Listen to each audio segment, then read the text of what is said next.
Café Anyway. Here we go. Mike's Daily Podcast. I'm going to a wedding. No, it's not my wedding, but it's a friend of mine's wedding. It's episode 2000. Mike's Daily Podcast. 744. 2744. It's Mike Matthews here at Café Anyway, somewhere in Podcastro Valley. And this is the time when I come up with a word that rhymes with Valley. There's Sally, bowling alley, and I rally. Don't like coming up with words that rhyme with other words exactly, but oh well. Mike's Daily Podcast. Thank you for listening to the show that is entitled Something to Do with a Podcast. Oh, it's Mike's Daily Podcast. No, I am not Mike's some teenager, Daily some 20-something. Podcast. I'm a cynical 50-something. Yeah! But that's okay, because you know what? I think there's a certain amount of cynicism that I have, but it's very tiny. It's so small compared to a lot of people that podcast that are just mad at everything. I'm not, no. Although I do find it interesting. So I go to, I'm on Spotify, and I use what used to be called Anchor.fm to upload my podcast to. That is the part of Spotify that, believe it or not, Spotify not only wants you to listen to music, they want you to listen to podcasts. And to that end, they have made it easy for everyone to podcast by giving them unlimited space. I don't know how they're doing that, but somehow you have unlimited space. Like if you have a Yahoo Mail account and you're getting email, you're getting unlimited space. There are a couple other places like that, but not Google. So Spotify has on their website, for if you're on the podcast side, it's Spotify for podcasters.com or something like that. They have instructional videos on, hey, this is how you get fans. This is how you get a bunch of listeners. And I watched one of them. Well. And here's today's podcast picture. Because I don't have a lot of listeners. I mean, I see, I've been podcasting for so long that if you take collectively all the amount of listeners, let's say, because this is episode 2744, if one person listened to one podcast, I would have it over 2,000 listens. Maybe the same person, maybe the same bot. The late great Basil the Boxer, he listened to the podcast. That's why he sounds like this, all angry and mad. Now that was his way of saying hello. Hello, because boxers love to play. Podcasters love to play as well. Boxers love to play. Okay, what I'm saying is I watched an instructional video on... Oh, and the podcast picture. I totally didn't tell you, did I? I jumped right over that, didn't I? It's that Shell Beach. It's up north of Bodega Bay, and my lovely lady friend took a picture of me over by those beautiful cliffs and the rocks and the big standing up rocks in the California coast, Northern California coastline. So beautiful. See that picture at mikesdailypodcast.com. I neglected to mention the last podcast picture was of the beautiful marina there in Jack London Square. Oh, did I say that? Well, and anyway, Café Anyway, it was from there. You can see that as well. All the podcast pictures at mikesdailypodcast.com. So they're interviewing one of these people that have gazillions of listeners. And it was one of these scripted things with, hey, let's talk to Shelly. She's in charge of all the podcasting for Spotify. Shelly, thanks, Tom. It's great to be here. Hey, I'm not reading this at all. This is just coming to me off the top of my head. I have several famous podcasts that people listen to. And here's some great ways to learn how to help your podcast. Back to you, Tom. Thank you, Shelly. That was really insightful, which it wasn't at all. And now we have our guest. His name is... This is Mike's Podcast Picnic. Tom as well. Fancy that. Everyone's named Tom in this example because it's coming off the top of my head. I can't think of anything else. Don't put this pressure on me. But hey, it's young Tom who has a zillion listeners on his podcast. Tell us a little bit about your podcast, Tom. Hey, thanks, Tom. Well, I'm gender fluid. So I've decided today to come to this interview wearing a tie and a pearl necklace. And I'm here to tell you with my ample hair on my head. Mike isn't envious at all because of all the hair I have on my head. But I'm here to tell you that I started my podcast when I was in high school. And I was a sophomore, and I was listening to podcasts, and I noticed that none of the podcasts I listened to had teenagers on them. So I said, I'll start one myself. Next thing you know, after 1 month, I have the biggest podcast in the world. Wow. Tell us, Tom, not to confuse this listener of this podcast right now even more. How did you do that? Well, he didn't even tell us. It was luck is what did it. Cynical Mike pops in here. Hey, it was just luck. And you know what? Sometimes something catches fire. Addenda with Kevin. Okay, anyway, did you know that 2024 is going to be the year of globe-trotting travel? When it comes to travel abroad, let me just tell you what Green Day said. Don't want to be an American idiot. When you travel abroad, don't be an American idiot. Don't be an American idiot. Be sensitive to other cultures. Be sensitive to other things, because that's how you're going to learn. And not be an elitist, entitled American. Welsh on the world. Don't make us look like idiots over there, people. But here's the interesting thing. Speaking of Green Day, I hear people on the right complain that Green Day said, as they were singing American Idiot, I'm not a part of the MAGA agenda. Oh my gosh, they're slamming Trump. Oh my gosh, they just defamed, they ripped apart Trump's face on live TV. No, all they said was don't want to be a part of the MAGA agenda. What is so insulting about that? No surprise there. Green Day doesn't lean to the right. Did you know? The name is Green Day, by the way. It's about smoking marijuana, As we go outside a Café Anyway, where we bring you Mike's Daily Podcast, somewhere in Podcastro Valley. Anyway. Wow. The people that complain about that Green Day singing on New Year's Eve, American Idiot, and look at the whole song, American Idiot. It is a song about being anti-Republican. MTV News. You hear it first. Even though it was written back when George W. Bush was the president. What the heck why are you surprised there? And then somebody goes, whoa, Green Day was relevant back when I was in middle school. Mike is on it, man. Man go where no man has gone before. We love it, Mike. Billy Joe Armstrong never ages. Might be because of all the mascara he puts on, but he never ages, and he's amazing. And Trey and the other one I forgot, they're all great, and they're from this area, and they're fantastic. And don't put down. Okay, you can not like a band, sure, but be kind of smart. Don't be kind of smart. Be smart when you criticize another band. Okay, I disagree with them because I don't believe in their political views. You know, there's a real scary holiday coming up. Is that going to make, if you still like the song, I guess you wouldn't like American Idiot if you knew what it was really about. Or you love that guitar riff and the drumming and everything else. Just people. I remember, Dixie Chicks, that whole thing was ridiculous. Well, the Dixie Chicks talked about politics.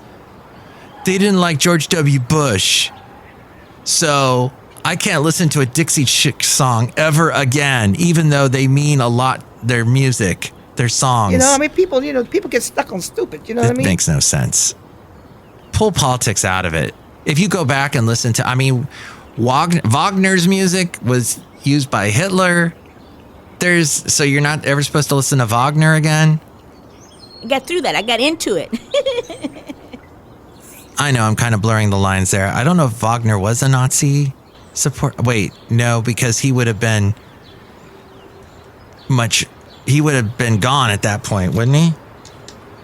I'm going to have to look this up. I know. I should know this. I'm German. And then there's the Wagner Group, and that whole thing happened with Russia last year. Remember that? and the lead guy who looked like my grandfather. Magnification.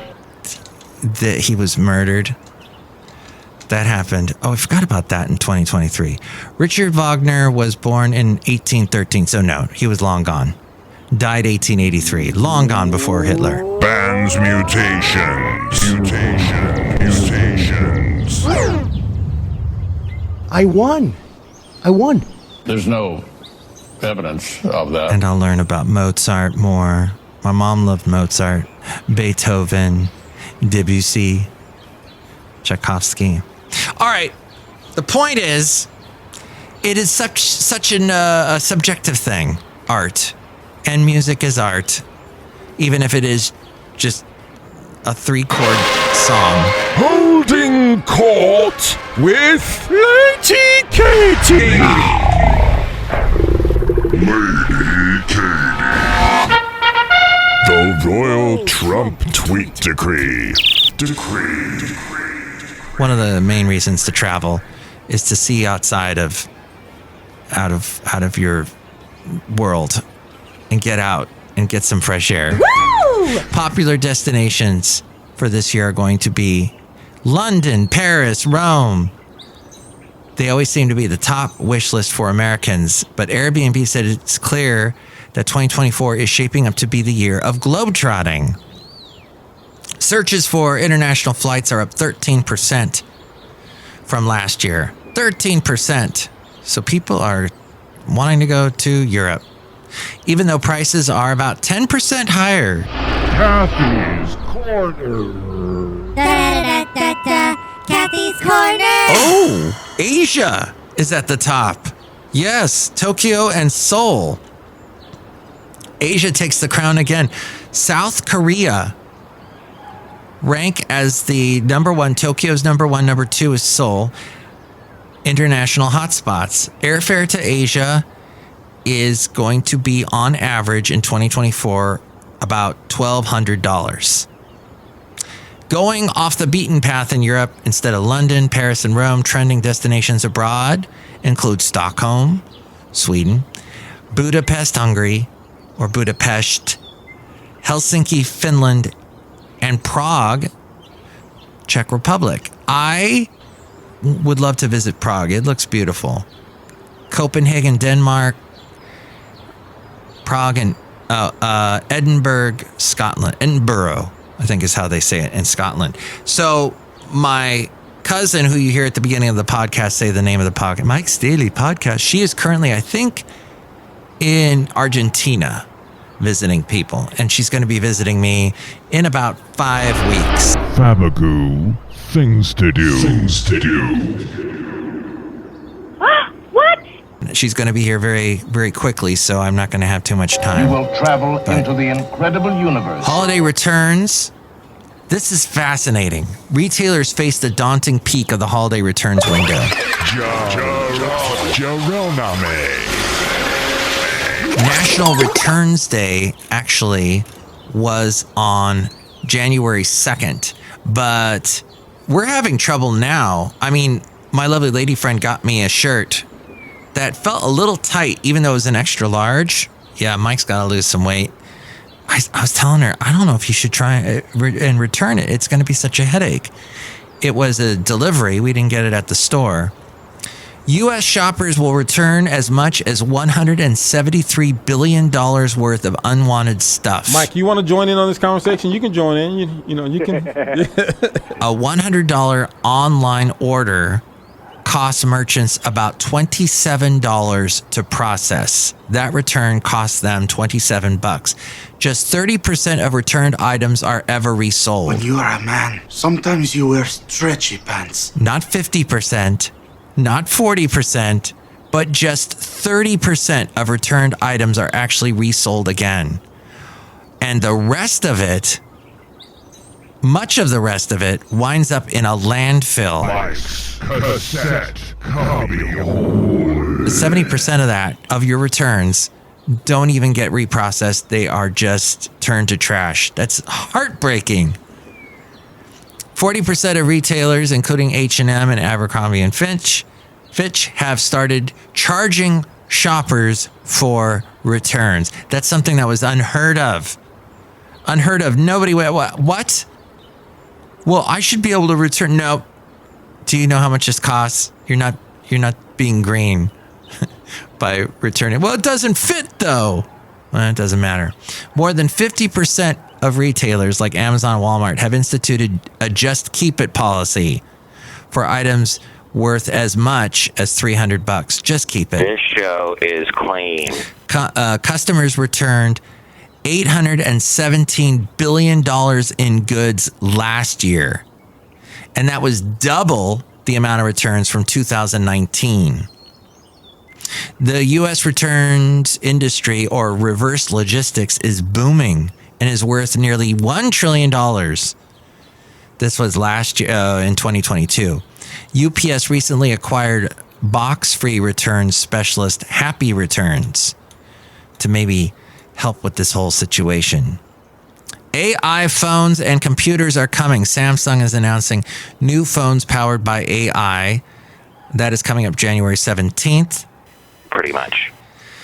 I heard a very interesting interview today with some top tech individuals about AI, and they said, all this people, AI is a new thing. It's a new thing. It's not a new thing. When you're trying to type something on Google in Gmail, for example, and it figures out what you want to say, that's AI. AI is in all sorts of places in our daily lives already. And Michigan's Rose Bowl win over Alabama was the most watched non-NFL sporting event since 2018. Alabama. They lost to Michigan. The overtime game had a peak audience of over 32 million people. Outside of Café Anyway, somewhere in Podcastro Valley, the last place on earth. Why am I shouting? I'm shouting and scaring the birds away. Sorry, birds. Look who's here. Hi, Mark. It's Benita, the rodeo queen. How you doing? It's a Disgruntled Fiddle Player. Tell you what. What? I returned my fiddle today. I didn't like it anymore. Wow. You don't like your fiddle? No, it said my name. I'm disgruntled. I'm a disgruntled fiddle player, so I don't like the fiddle. So I returned it. Wow, that's fascinating. Look who else is here. Hello, man. Can I make the delicious root beer? Have some right now. Thank you. Oh, my. Wow. What's in that? Leftover coquito. Drink it right now. Cut you. Coquito. My lovely lady friends. Coquito is so good. From Puerto Rico. There, I said it better this time, didn't I? You can call me and tell me, or you can comment about anything else we could. Comment below. Just comment below. No, I actually read the comments below. Nobody else does. But that's because I've got the no listener thing happening, which we talked about earlier. But if you would like to call me about anything we covered today, here's the number. Call Mike at the Café Anyway hotline. Area code 510-228-4640. A big thank you to Rob Black. I got all that fancy fascinating financial stuff from him. I produce his podcast, The Rob Black Show podcast. And he is heard live on the radio on AM 1220 KDOW weekday mornings. He's also live on TV Monday through Thursday on Cron TV. And if you would like to contact me, there are a myriad of ways. I have a website. I have an email. Well, to tell you all about that, it's A-Frame. Mike's Daily Podcast is written and produced and performed by Mike Matthews. His podcast is super easy to find. Download or listen to his show and read his blog at mikesdailypodcast.com. Email Mike now at mikesdailypodcast@gmail.com. See you tomorrow. Bye.